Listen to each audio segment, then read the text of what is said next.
Mwaramutse neza Optimist Family. Igitondo cyiza kuri buri wese. Etienne Mutemberezi ni karibu cyane. Waramutse neza.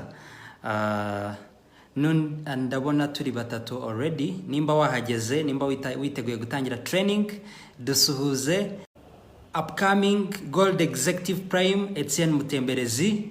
Most welcome. Upcoming Global Ambassador Prime Mizero Eric. Nawe nimba wahageze twandikire muri comments udusuhuze. So ndatangira ni exkiza narengejeho iminota 10 kugiye cyo gutangira. Muranyihanganira.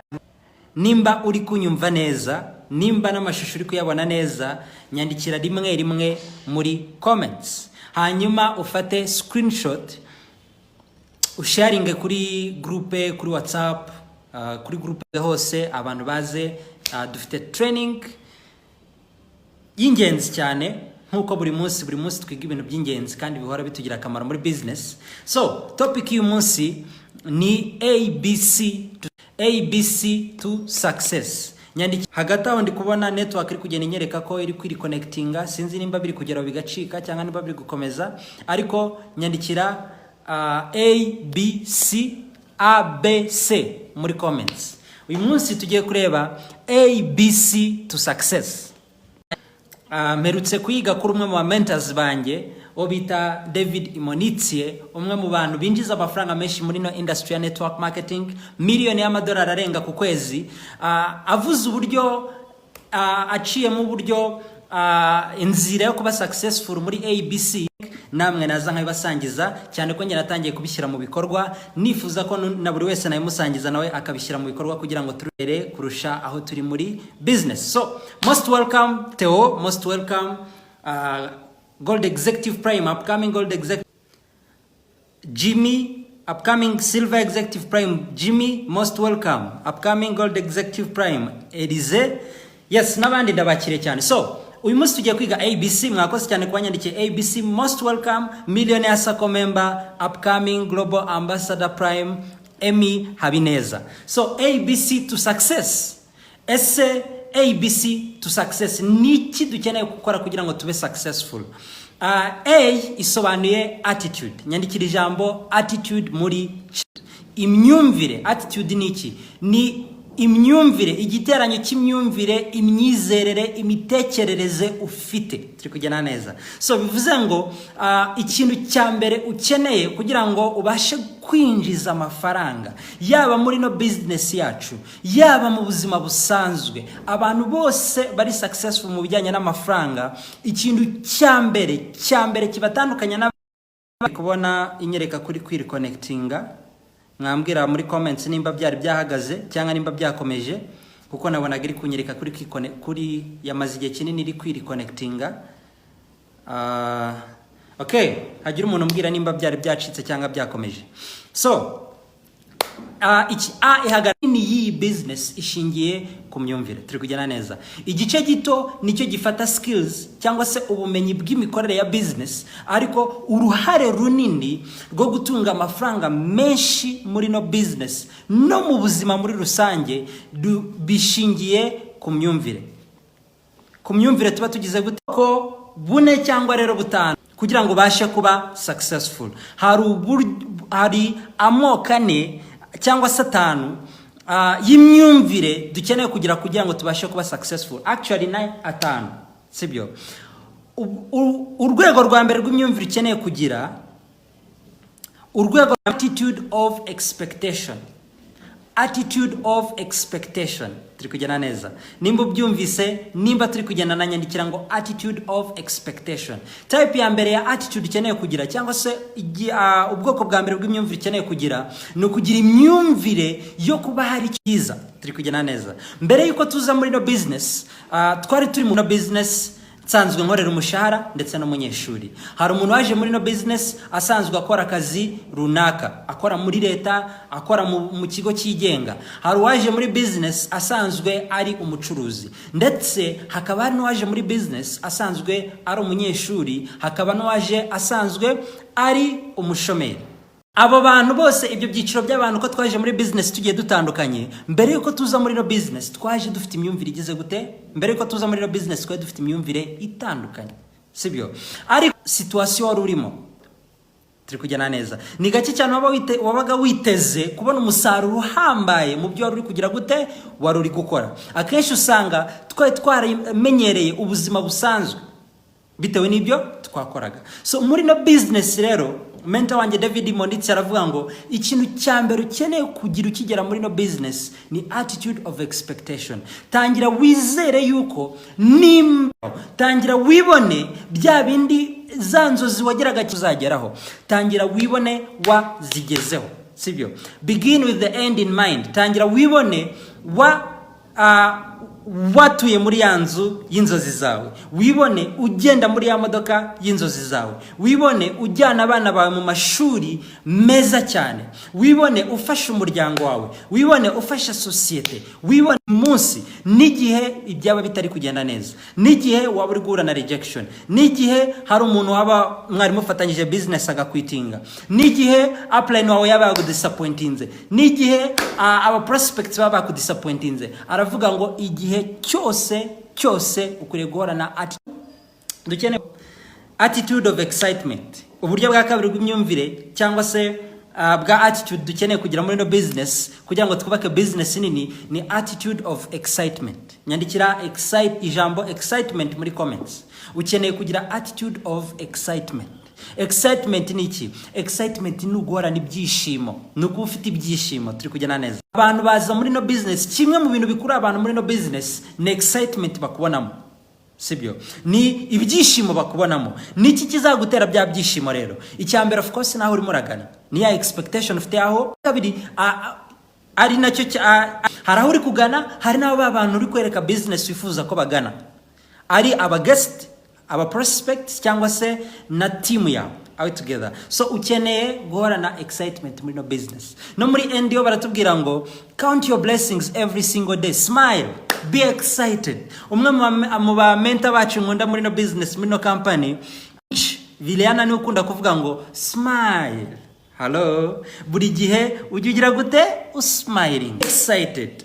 Hora wishimiye aho uri muragana, hora wishimiye aho uri kuganisha team yawe, hora wishimiye aho uri kuganisha aba prospects uri kwinjira muri business. Nshuti yanjye, ntuzakora ikosa ryo kwicaza umuntu ngo umuhe plan, umuhe presentation utari muri mood ya excitement. Turi kugena neza. Ntuzakora ikosa ryo kwigisha umuntu business utari excited. Icyo gihe bizaba birutwa nuko utamukorera iyo presentation. Ntuzakora ikosa ryo guhuza team yata uri kubaganiza kuri business muri together. Abantu twese aho tuva tukagera twishimira, dora twifuza guhora turi hafi y'abantu bafite excitement. Excitement is contagious. Excitement irafasha muri buri kintu cyose. So number 2 type of attitude you need to have is attitude of excitement. Number 3, you need to have an attitude of faith. Hello, ukeneye kugira attitude of faith. Ukeneye kugira kwizera. Nyandikira ijambo faith cyangwa se kwizera muri comments. No muri Bibiliya ni henshi bigaruka byerekana yuko nta kintu na kimwe kidashoboka ku muntu wese wagize gute wizeye. Ariko ngo gukora ibintu nta cyizere ufite birutwa no kutagira gute no kutabikora, sibyo? So muri no business rero ukeneye guhora wizeye, ukeneye kwiyize amahirwe yo kuba akanya Imana yarakuremye uri umuntu uri kabundi mu gishurenzaho. Nanone of course ukeneye kwizera Imana kuko yakuremye hari impamvu ifite. Icyakabiri nyuma yo kwizera Imana ukeneye kwizera. Ese wowe ubwawe wiyizera bingana gute? Hello, ese GMV iyo wireba wibona nkande? Ese Celestin iyo wonsanga iyo wireba wibona nkande? Sibyo? Ukeneye kwizera. Ikintu cyambere ni ukwizera. Of course ikindi ukeneye kwizera abandi. Ukeneye kwizera abandi. Ukeneye kwizera aba prospects bawe ko bashoboye bifitemo imbaraga zirenze nizo batekereza. Ni ingenzi cyane. Udafite kwizera nta kintu na kimwe wageraho muri no business. Kwizera ahangaha kwizera niki ni gukora ibintu wizeye ko nta kimenyetso gihari cyerekana ko bya bintu bizaba. Kuba ufite uziko ibintu bizaba nyamara nta kimenyetso cyerekana ko bya bintu bizagera gute bizaba, sibyo? Uyu munsi ushaka kuba ufite intego yo kugura ikibanza cya miliyoni 5 n'urugero, sibyo? Nyamara ukaba ureba muri DTC yawe ukabona ibumoso ukareba iburyo ukabona nta n'ibihumbi 100 birinjira bitewe n'igihe wenda runaka umaze muri business. Ukeneye gutangira ufite icyizere cy'uko za miliyoni 5 umunsi umwe zizinjira, ariko of course ukabiharanira uyu munsi abe together, ugatangira wizeye ko bya bindi bizashoboka. Zishobora kuba ufite intego ya miliyoni 50, miliyoni 100 se, miliyoni cyangwa se miliyari, why not? Turi muri business idagira umupaka. So intego yari yose ufite, inzozi zari zose ufite, ntuzategereze kuzizera ari uko wazigezeho, ahubwo ukeneye kwizera nkaho byamaze kuba akanya, ugatangira kubiharanira ariko wibona nkaho byageze gute byamaze. Attitude number 4, you need to have an attitude of gratitude. Attitude number 4 ukeneye kugira ni attitude of gratitude. Imyumvire yo gushimira. Ukeneye kuba umuntu ushimira, sibyo? Ushimira Imana, ushimira abantu, mu yandi magambo nube mudashima cyangwa se hari abantu badashima mu buzima muri rusange, bahora bareba ibitagenda neza ariko batajya bafata umwanya wo kureba ibintu bigenda neza. Ukeneye guhora ufata umwanya buri gihe wo gushima. If you are not grateful for what you have, it will be very, very hard for God to bless you with more that you want. Igihe cyose udashimiye ibyo ufite, biragoranye ko wabona n'ibindi wifuza kugeraho, sibyo? Mu gushimira harimo n'ibanga rikomeye cyane. Mu gushimira habamo gushimira bitanga ibyishimo. Gushimira bishimira, ugashimira Imana ko uri muzima, uwo ni wo mugisha wa mbere urenze indi migisha yose twasaba Imana. Ese ni kangahe ufata umunsi, ufata umwanya mu munsi iminota runaka iyo ari yose ugashimira Imana? Dukeneye kugira gute gushimira umunsi ku munsi, dukeneye kubigira habit umunsi ku munsi. Umwe mu bamenta bacu bita Jim Rohn uvuga ngo at least buri gihe ku munsi jya ufata umwanya byibuza at least wandike ibintu 10 ushima Imana kuba ufite mu buzima bwawe. Ibyo byabaye habit yanjye kuva no mwaka watangira, kandi byongereye byanzamuye mu myumvire yanjye, mu myizere yanjye muri buri kimwe cyose. So ndagucalenjinga nawe no yuko ugira journal of gratitude, ugira ahantu wandika byibuza at least ufite ibintu byinshi cyane washimira Imana, ariko at least ibintu 10 ushima bigenda neza mu buzima bwawe. Ntugahore ureba ibyo wifuza kugeraho gusa, ntugahore ureba ibitagenda gusa, ntugahore ureba ibikeneye gukosorwa gusa, ahubwo ujye ufata n'umwanya wo kureba ibigenda neza, ubyishimire, ushimira Imana, ushimira abantu muri rusange. Yes, so Upline Angela koze gushimira bitanga ibyishimo ndetse bitanga n'ibindi byinshi bitandukanye. Haruvuze ngo amen. Okay, so attitude number 5, you need to have an attitude of beginning with the end in mind. Ukeneye kugira attitude yo gutangira ubona ibintu mbere yuko bigerwaho. Hello, apply uyu momenta wa ino training cyangwa se nakurikiranye ino training, David Imonitse aravuga ngo gira vision board. Nimba ufite vision board cyangwa se dream board, nyandikira muri comment ijambo dream board. Nimba waramaze gukora dream board yawe, urugero urabona ko nanjye dream board yanjye hano ndayifite muri office, sibyo? Nimba ufite dream board, nyandikira dream board muri chat, muri comments.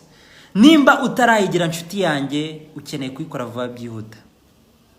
Nimba udafite amafaranga yo gukora dream board ihenze, shaka amafoto ya bya bintu byose wifuza kugeraho, ugenda printing mu ibara, ugenda hano ba printing abayo yaguprintingire mu ibara. Ndumva bitwara ibiceri 200 gusa, sibyo? ukore nk'amafoto nk'atanu cyangwa se 10 bite n'ibyo ushaka kuyamanike nta n'ibihumbi 2 byagutwara. Nyamara ibyo bintu bifite agaciro gakomeye cyane. Nshuti yanjye, nimba ufite dream board, nyandikira ijambo dream board muri comments. Nimba utaragira dream board, ukeneye kuyigira vuba bishoboka. Ukeneye guhora ureba aho urimo uragana. You need to begin with the end in mind. Ukeneye gukora akakanya urimo ureba aho urimo uragana. Ya nzu wifuza kubaka uyireba, ya modoka wifuza kugendamo uyireba, bya bihugu wifuza gutemberamo ugira gute ubireba.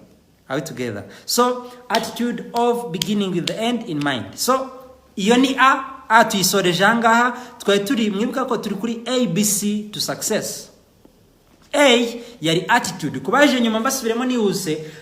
Attitude, imyumvire dukeneye kugira imyumvire y'amoko atanu. Attitude of expectation, attitude of excitement, attitude of faith, attitude of gratitude, and attitude of beginning with the end in mind. Then B, tugiye kuri B, A tuyivuyeho. B ni belief. Belief urabona ko muri attitude irimo ariko inagarutse ukwayo. Belief ni ikintu cy'ingenzi cyane. Wibuka ko belief twayivuzeho muri attitude ariko igarutse ukwayo. Kubera iki? David Monitse, uyu mugabo winjiza miliyoni y'amadolari irenga ku kwezi, aravuga ngo iyi business ni 90 cyangwa se 80% cyo wabyita cyose, percentage nini ni belief, ni imyizerere. Ikiza aravuga ngo belief ushobora kwiyubakamo. Belief ni nka skill, nkuko wakwiga gutumira, nkuko wakwiga prospectinga, nkuko wakwiga gukora follow up. Belief nayo ni skill wakwiga. Sibyo? Belief wayiga gute rero? Hello? Belief iva muri associations. Uzagira imyizerere imeze nk'iy'abantu wiyegereza umunsi ku munsi. Nimba ari inshuti muhorana umunsi ku munsi, cyangwa se nimba ari ibyo ureba, nimba ari ibyo wumva, mu yandi magambo ibintu, nimba ari abantu wumva umunsi ku munsi, bazamanura imyizerere yawe cyangwa se bayizamura. Turi kugena neza. Ikindi cya kabiri kizagufasha kubaka belief nyuma ya environment urimo. Uyu munsi turi muri environment ya economy driver ya AIM Global. Turabanyamahirwe kuba turi muri environment irimo amafaranga. So uyu munsi gituma uri na hano nuko hari ukwizera already ufite. Icyo ukeneye nuko kuzamuruka kugeza kuri cya kigero cy'amafaranga wifuza kwinjiza, ariko kwizera gufite ari nacyo turusha abantu benshi hano hanze 90%. Hari abantu 90% hano hanze bafite kwizera kuri hasi mu bijyanye n'amafaranga. Kubera iki? Environment barimo. Nimba uri muri environment, nimba uri umukozi ahantu runaka, ukaba boss wawe aguhemba make se, cyangwa se ahora gutuka, cyangwa se ukorana n'abantu, uhorana n'abantu bakwereka kudashoboye, uhorana n'abantu bakwereka ko ukwiye kubaho ubuzima busanzwe, urumva uri muri environment mbi. Ariko igihe cyose waje muri no business, niyo waba ukikora ka kazi, igihe cyose uri muri no training nk'iyi, igihe cyose uri muri Zoom, igihe sorry gato bari bamamagariyemo, igihe cyose uri ahantu runaka hahuriye n'ino business, bizamura belief ya kubera ko uri muri environment nziza, uri muri environment y'amafaranga, uri muri environment yo kwizera, uri muri environment y'abantu bafite vision.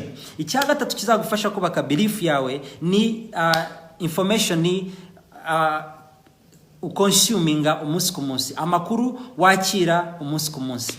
Yaba mu bitabo usoma, yaba muri training witabira, yaba muri video ureba, yaba muri audio wumva, sibyo? Amakuru wakira umunsi ku munsi agufasha kubaka belief yawe cyangwa se kuyigabanya. Ari na mpamvu uzasanga keshi bari commendinga ngo nshuti yanjye, nimba umuntu wifuza kuba successful, gabanya umwanya uha amakuru, gabanya umwanya uha televiziyo, gabanya umwanya wumva amakuru, kuko uzarebe iyo wumva amakuru ari positive ntagagurisha. Niyo mpamvu uzasanga amakuru yose 90% aba ari negative. Ni byacitse, runaka yapfuye, business runaka yahombye, runaka yakoze iki, amakuru yaba televiziyo ari yose, yaba radio ari yose, it doesn't matter, 90% aba ari negative. So ukeneye kulimita ibintu biri negative wumva, sibyo? Ngewe maze nk'imyaka 3 ntazi ikintu bita amakuru. Natunga televiziyo, nta televiziyo ngiri wanje, turi kugena neza, nta radio numva, nta makuru numva. Turi kugena neza. So ukeneye kulimita ibintu wemerera kwinjira mu bwonko bwawe. Ukeneye kubishyiraho limite. Turi kugena neza. So amakuru wumva amakuru wemerera kwinjira muri, nimvuga amakuru ntabwo nyiri kuvuga news, information wemerera kwinjira mu myumvire yawe zizagufasha kubaka belief cyangwa se kugabanya belief, sibyo? Ese usoma iki? Ibitabo usoma nibyo bizakugira uwo wifuza kuba we. Audio wumva, training witabira, video ureba, sibyo? Ibyo nabyo bizagufasha kubaka belief yawe. Yes, then tugiye kuri C. Nimba uri kwiga nyandikira 5 muri chat, muri comments. Nimba tukiri kugendana urimo uriga nyandikira 5 muri comments. Tugiye kuri C. C ni commitment. Hello. Wibuka ko turi kwiga ABC to success. Tugeze kuri C. C ni commitment. C ni commitment. Kwiyemeza. Are we together? Ibyo byose ufite imyumvire myiza, ufite imyizerere myiza, ariko udafite kwiyemeza guhagije, byose bitabiba zero. Hari training ejo ndi twari hano, ndumva ari Upline John Big Boss wari uri kutubwira, aravuga ngo abantu benshi bagira ibikorwa ariko bafite kwizera guke. Hakaba n'abandi bantu benshi bagira kwizera kwinshi ariko bagira ibikorwa hafi ya ntabyo, sibyo? So inshuti yanjye ndagira ngo ubwire ngo nimba ufite kwizera, bya bindi byose twavuze, ufite imyumvire myiza, uhora hafi y'abantu baguha ibitekerezo byubaka, bya bindi byose twavuze ubyujuje, ariko ukaba utagira commitment ku bikorwa, ukaba udafite kwiyemeza ku bijyanye n'icyo bita ibikorwa guhagije, byose bizahita biba zero. How together? Igihe cyose udafite commitment, byose bizahita biba zero. Muri no business hari commitment eshatu. Hari abantu bakora no business bari kugerageza, akatangira no business agerageza, let me try, n'indege zirashya 200,000 wabiguramo n'abana gacupa mu ijoro rimwe bikagenda, 200,000 wabiguramo telefone bakayiba. So n'indege zirashya, reka ndebe, reka njye muri business ndebe ahari bizashoboka, nibidanashoboka nabwo n'indege zirashya. Turi kugera neza. Mu gihe utange by'umwihariko ndabizi ko nta murida ufite iyo level of commitment hano, ariko ndiko hano hari abantu bashyashya bari hano. Nimba uri umuntu mushyashya ukaba ufite iyo myumvire, nshuti yanjye hindura imyumvire yawe. Igihe cyose uri kugerageza ukaba wumva ko n'indege zirashya, ntabwo uzigera uba successful muri no business. Type of commitment ya kabiri ni I will do my best. Nzakora uko nshoboye. Hari umuntu uvuga ngo okay, ndabona Gracien ubuzima bwe bwarahindutse, ndabona Emi ubuzima bwe bwarahindutse, ndabona Eric ubuzima bwe bwarahindutse, ndabona Innocent ubuzima bwe bwarahindutse, ndabona Mutemberezi ubuzima bwe bukomeje guhinduka kubera no business.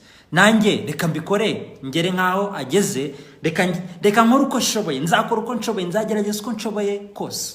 Nshuti yanjye, iyo commitment haraho yagukura nayo yakugeza, ariko ntabwo yakugeza kuri za nzozi zawe zose. Impamvu niye nuko iyi business ifite challenges. Turi kujyana neza. Iyi business n'indi business yose hari imbogamizi ifite. So uzagera mu bihe by'imbogamizi kubera kuri kugerageza uko ushoboye, aho niho uzasigarira. Niyo mpamvu hari abantu uzasanga nimburi hano uri mushya utarubizi, hari abantu baje muri no business baba successful, binjiza 5 miliyoni 10. Mu byukuri bari babaye successful, nimba aratangiye business 200,000 kwinjiza 5 miliyoni 10, hari success wari waratangiye, bari batangiye kugeraho, ariko no munsi bakaba batakiri muri no business. Suko business idakora, yarabakoreye bayinjijemo amafaranga menshi, ariko munsi nibakigize gute, nibakirimo. Abantu icyo bari gukora, they were doing their best. So kugira ngo ube very very successful muri no business, ukeneye commitment level number 3, which is doing whatever it takes. Gukora ibyo usabwa byose, ugakuraho excuses arizo zose, impamvu zarizo zose zakubuza gukora business, ukagira gute ukazikuraho. How together. Kimwe mu bintu byafashije buri muntu wese ubona uri successful muri no business. Hari success runaka, by the way, nta muntu numwe uri successful muri no business wabaye very very successful kugeza ubu. Buri wese ahubwo agenda agera kuri success runaka. Are we together? Na mpamvu na Elias Muhozi no Musaji akizinduka kubera iki? Hari success yagezeho ubona kuri wowe, ariko kuri we ntago ikiri success. So success is a journey, it's not a destination. Nta muntu muragerayo, buri wese n'urugendo. Are we together? Gusa hari success zisumba izindi. So buri muntu wese rawo wageze kuri success runaka, bitewe nuko bibona, bitewe na level uriho ya success. Kuko nawe aho waba uri hose niyo waba nta muntu ninjiza muri no business, hari success wamaze kugira byonyine kuba uri muri no business. So buri muntu wese rero bitewe na level of success agezeho, abageze kuri za level za success zo ku rwego rwo hejuru, bose bafite whatever it takes attitude. Batwitse amato menshi, bagiyemo bose, they are all in. Sibyo? Are we together? Niyo yaba afite kandi kazi akora, niyo yaba afite indi business mu busanzwe yenje muri business akora, making sure yuko usibye ako kazi, usibye your business, nta kindi na kintu na kimwe gishobora kumutwarira umwanya usibye ino business. So nimba uri full time, nimba uri part time muri no business, you have to be all in. Wese ukajya muri business uyigiyemo. Icyo nshaka kuvuga hano ni iki? Koresha umwanya wose wawe muri business. Ikindi ukuraho excuses arizo zose zishobora kukubuza kugira ibyo ukora biguha umusaruro muri no business. Are we together? So aka kanya turi muri economy driver. Ese witeguye gukora whatever it takes kugira ngo ube successful muri economy driver? Alliance in Motion Global, AIM Global yagize abantu benshi successful kugera ku bintu byinshi bitandukanye.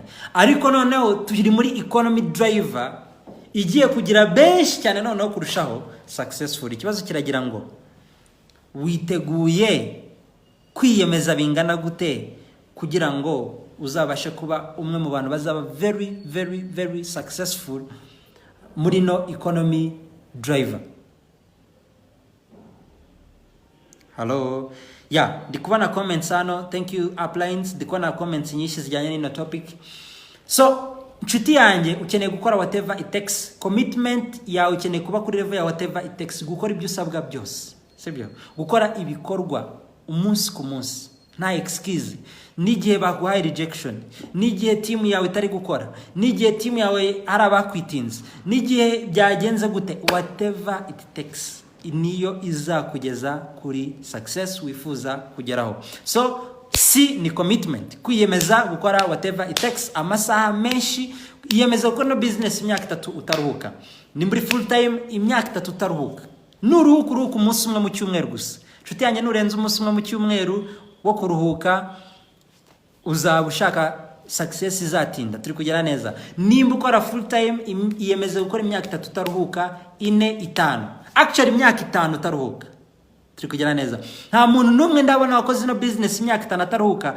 Nimba ari full time, nimba ari part time, ukora no business imyaka 5 utaruhuka. Mu yandi magambo, igihe utari mu kazi, igihe utari muri bwa bucuruzi bwawe, ukaba uri gukora no business. Sibyo? Ni wiyemeza gukora no business imyaka 5 utaruhuka, uri all in, wagiye muri business wese, ugatwika andi mato yose yakubuza gukora no business imyaka 5 utaruhuka. Nshuti yanjye ndakubwiza ukuri yuko uzagera kuri success ishimishije cyane. Nta muntu numwe nabonye wakoze no business imyaka 5 consistently atatuye mu nzu nziza, atajya mu modoka nziza, adafite amafaranga ahagije kuri konti. Sibyo? So iyemeza gukora imyaka 5 utaruhuka ino business, kandi ni igihe gito. Ndabizi ko mu buzima mbere yo kuza muri no business hari imyaka myinshi yapfuye ubusa. Sibyo? Hari imyaka myinshi watakaje usubiza amaso inyuma ukibaza ikintu waba waragezeho muri ya myaka 5 ukaba nta kintu kimwe ubona wagezeho.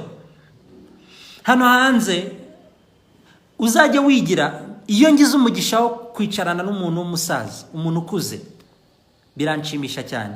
Bamwe mu bantu nigiraho cyane ba mentoringa cyane batanabizi n'abasaza. Nkunda kubaganiriza nkumva imyumvire bari bafite, narangiza nkareba ubuzima bafite nkabihuza n'imyumvire bafite niyo bari bafite n'ibyo bagiye bahura nabyo, ngiye ngakora ibitandukanye n'ibyo bakoze. Hello, turi kugena neza. Jya ureba abantu benshi ibyo bakora, ibintu bikorwa n'abantu benshi, ujye witandukanya nabyo, ukore ibitandukanye n'ibyo bakora. Uzi impamvu? Nuko 90% kuzamura y'abantu bakora ibikorwa biri average, bakora ibikorwa bisanzwe, sibyo? Rero ujye witandukanya n'ibikorwa bikorwa n'abantu benshi. Icyo ndi kuvuga ku basaza mbigira uzasanga 90% y'abantu bagera mu myaka 65 mu gihe atakibasha gukora, nimba arakoraga umushahara nta kazi, nta hantu yabona akorera umushahara, baramuhaye pension, nta business fatika afite imwinjiriza amafaranga, 90% y'abasaza uzasanga ababayeho atunzwe n'umuryango. Kubera iki? Nimba niyo yaba ari muri pension, amafaranga ababona yabonye muri pension ntaga bamuhagije. Kubera iki? Nimba se umushahara yahembwaga utari umuhagije, urumva bishoboka ko ya pension yamuhaza?